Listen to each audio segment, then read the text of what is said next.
wabarakatuh. Alhamdulillah, apa kabar teman-teman semua? Alhamdulillah ya, semoga teman-teman dalam keadaan sehat walafiat. Semoga kita senantiasa berada dalam lindungan Allah Subhanahu wa Ta'ala. Teman-teman masih dalam kondisi pandemi ya.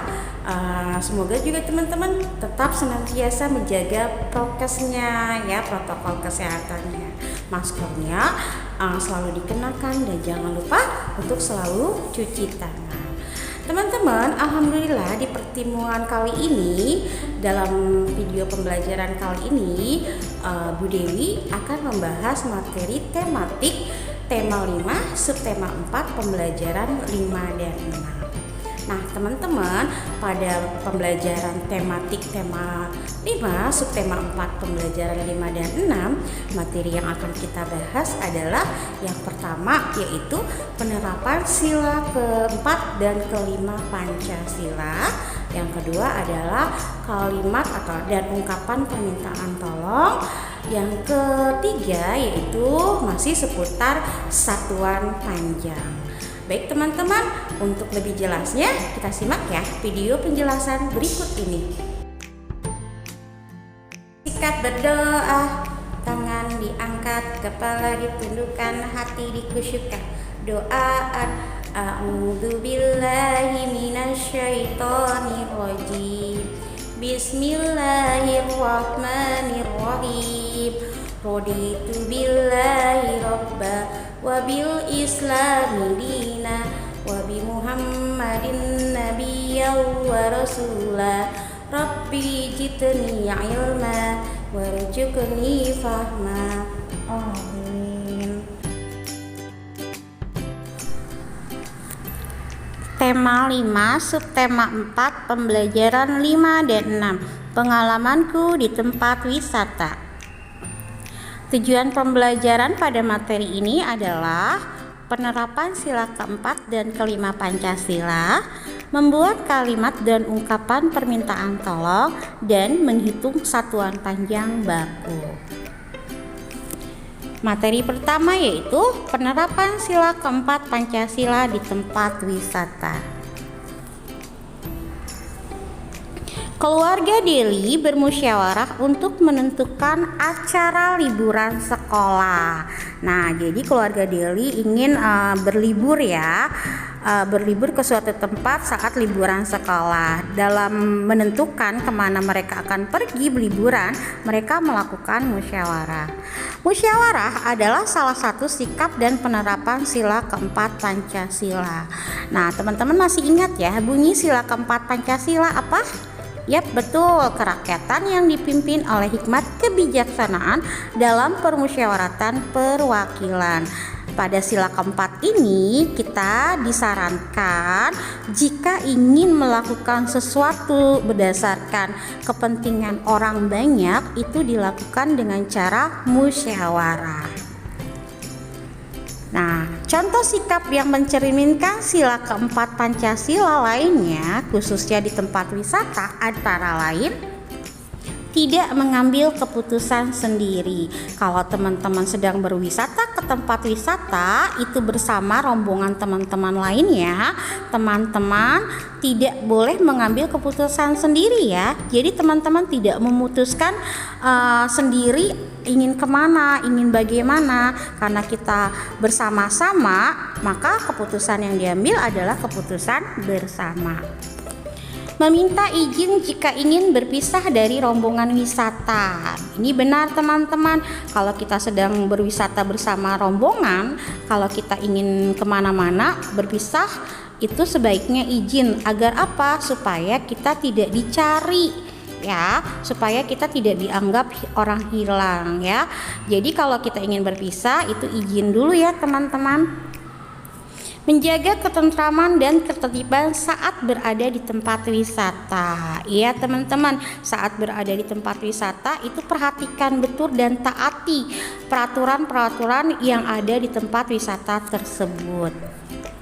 Bersikap bijaksana dengan membuang sampah pada tempatnya saat berada di tempat wisata. Kalau kita berwisata, itu sampahnya dibuang pada tempatnya. Terus melestarikan tempat wisata. Ya teman-teman, tempat wisata ini harus kita lestarikan supaya awet ya, supaya terlihat tetap bersih, nyaman. Jadi kita jaga ketertibannya, patuhi peraturan-peraturan wisatanya, buang sampah pada tempatnya. Terus usahakan tidak mencoret-coret atau merusak fasilitas wisata ya teman-teman. Penerapan sila kelima Pancasila di tempat wisata. Warga di sekitar rumah Nina pergi berwisata bersama ke kebun buah. Selain berwisata, mereka juga mengadakan kegiatan bakti sosial. Nah, kegiatan bakti sosial adalah salah satu contoh penerapan sila kelima Pancasila. Ya, jadi kegiatan bakti sosial itu sesuai dengan penerapan sila kelima Pancasila ya teman-teman.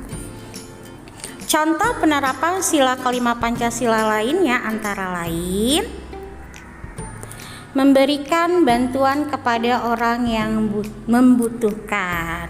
Kita bisa memberikan bantuan kepada orang yang membutuhkan seperti memberikan bantuan kepada korban bencana alam ya.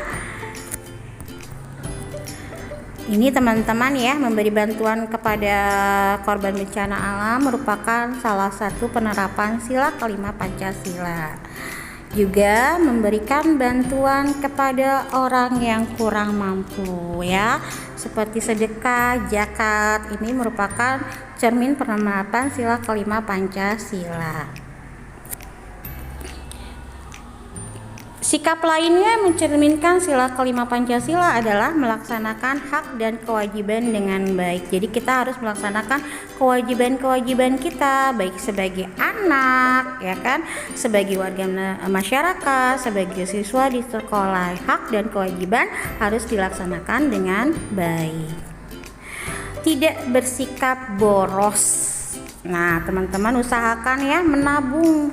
Menabung itu adalah cermin tidak boros, dan ini sesuai dengan penerapan sila kelima Pancasila.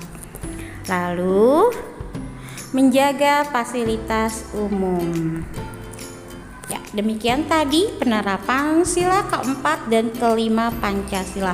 Selanjutnya kita akan membahas kalimat dan ungkapan permintaan tolong.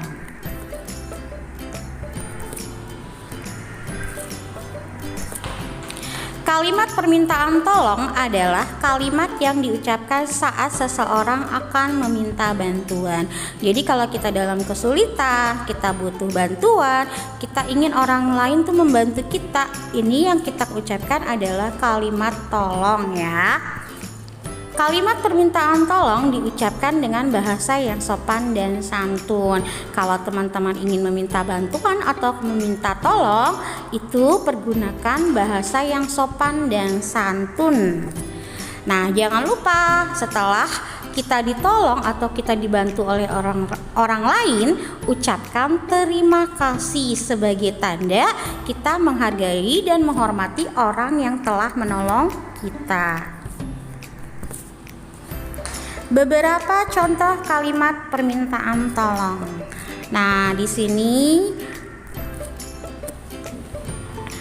Andi ingin memindahkan meja. Lalu Andi meminta bantuan kepada Rara. Kalimat yang diucapkan Andi adalah, "Rara, bisakah menolong saya untuk membawa meja ini?" Lalu ada lagi, ibu ingin membenarkan jam dinding, lalu meminta bantuan kepada anaknya. Kalimat permintaan tolong yang diucapkan ibu adalah, "Nak, tolong bantu ibu memperbaiki jam dinding ini."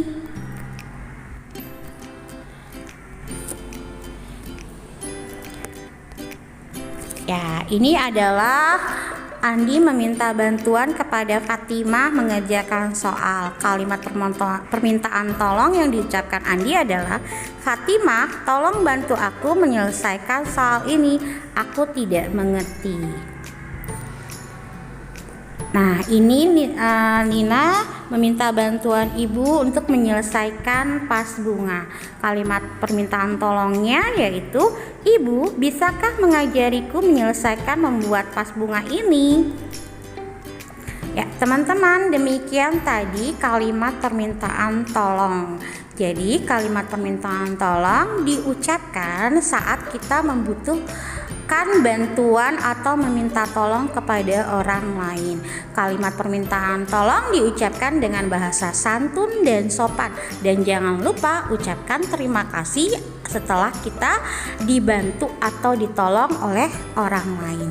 Selanjutnya kita ke materi satuan panjang baku. Satuan panjang adalah satuan yang dipakai untuk mendeskripsikan ukuran tinggi, panjang, jarak suatu benda atau objek yang diukur. Jadi kalau kita ingin mengetahui panjang pendeknya suatu benda, kita melakukan pengukuran. Nah, pengukuran itu menggunakan satuan panjang. Satuan ukuran panjang baku diantaranya, nah, digambarkan seperti ini ya teman-teman, tangga satuan ukuran panjang baku. Di sini ada km, hm, dam, m, dm, cm, mm. Teman-teman masih ingat ya? Km adalah kilometer, hm hektometer, dam dekameter, m meter, dm desimeter, cm sentimeter, dan mm adalah milimeter. Nah, yang harus diingat yaitu setiap turun satu tangga maka dikali 10, sedangkan setiap naik satu tangga maka dibagi 10. Nah, setiap turun satu tangga itu dikali 10, sedangkan setiap naik satu tangga dibagi 10. Misalnya, turun satu tangga itu berarti dikali 10 ya, satu tangga 10-nya satu kali berarti 10. Sedangkan jika naik satu tangga itu berarti dibagi 10. Turun dua tangga itu berarti 10 dikali 10. 2 kali 10-nya teman-teman dikali 10 kali 10 itu sama dengan 100. Berarti turun 2 tangga itu dikali 100. Sedangkan naik 2 tangga itu dibagi 100.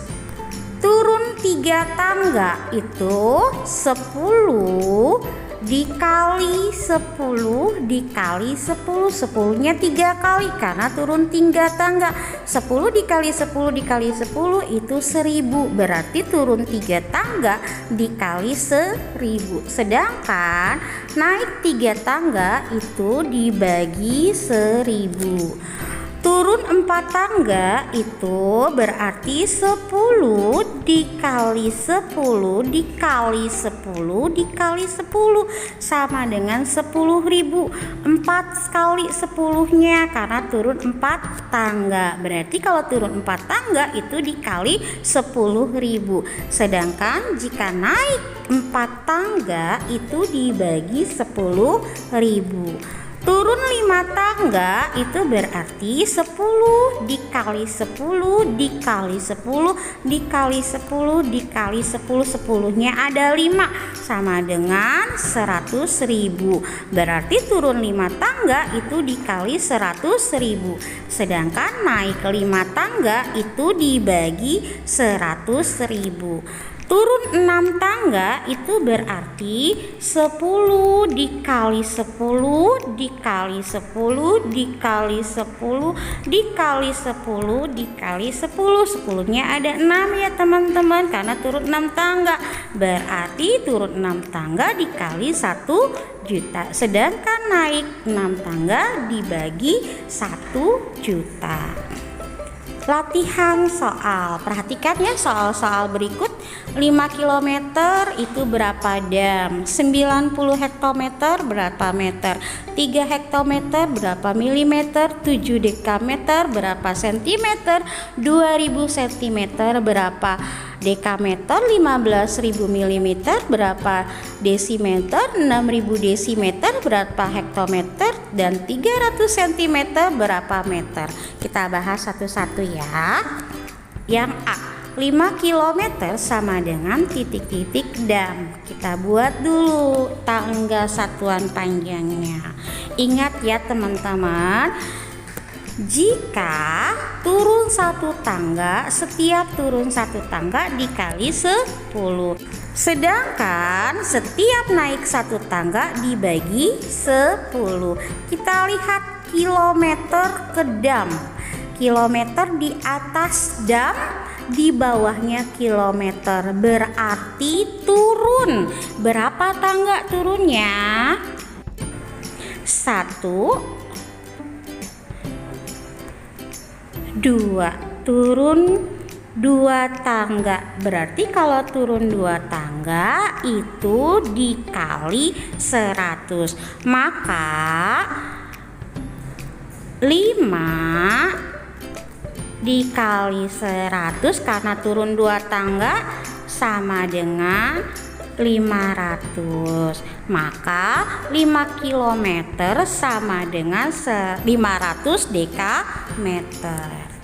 Soal kedua, 90 HM sama dengan titik-titik M. HM kita lihat ya, HM.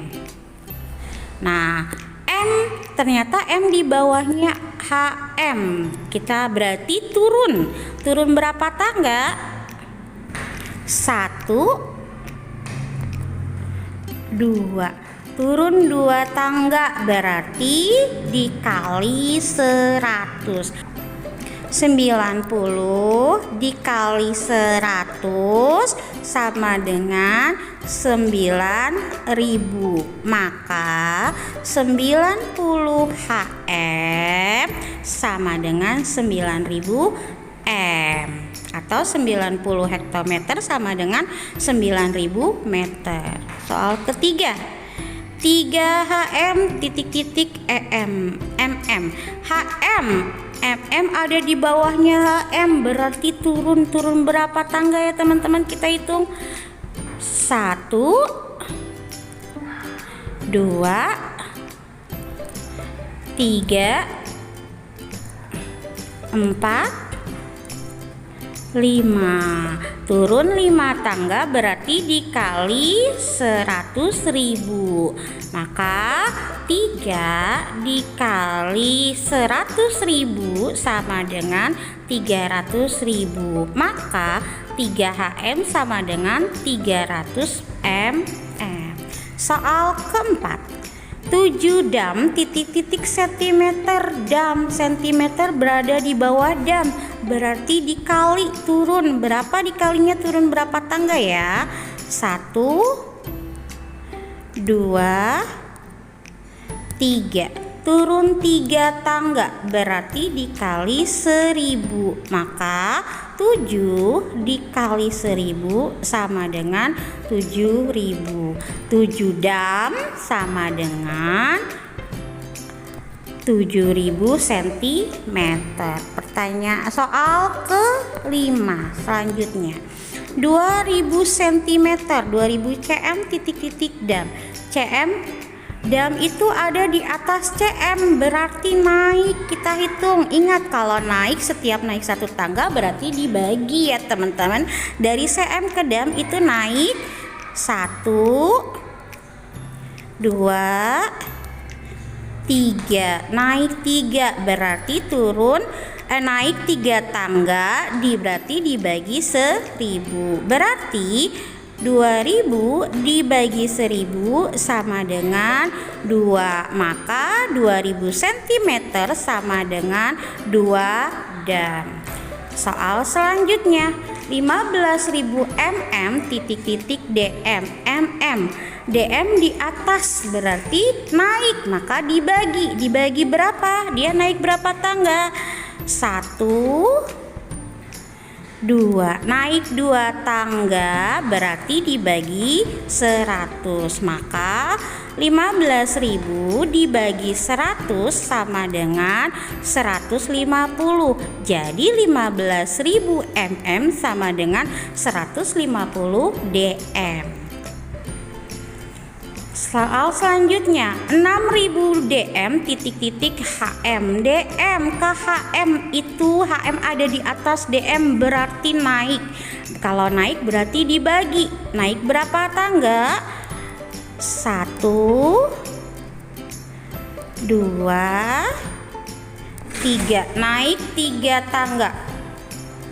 Naik 3 tangga berarti dibagi 1.000. Maka 6.000 dibagi 1.000 sama dengan 6. 6.000 dm berarti sama dengan 6 hm.